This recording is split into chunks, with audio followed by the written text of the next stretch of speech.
గారు దేశానికి సంబంధించిన నాయకురాలు పేరు తీసి ఆ పేరు మాత్రం పెట్టొద్దంటే ఇంకేం కావాలి సార్? మీది క్షమాపణ చెప్పాల్సిందే, నథింగ్ డూయింగ్.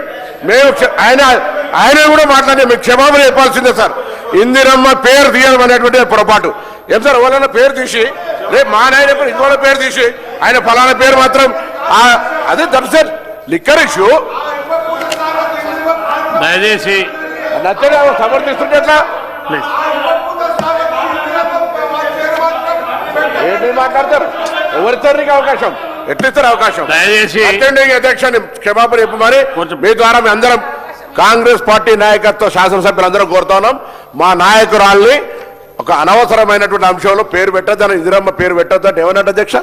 ఎట్లా ప్రస్తావిస్తారు? ఇందిరమ్మ టకీలా అనేటువంటి బ్రాండ్కు ఇందిరమ్మ పేరు పెట్టద్దానంటే అవమానపరిచినట్టు కాదు. ఇంకోటి ఇంకా ఆయన సమర్థిస్తుంటారు.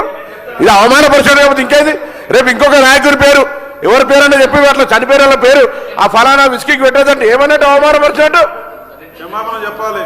కూర్చోండి, దయచేసి సభ్యులందరూ కూర్చోవాలి ప్లీజ్. కూర్చో.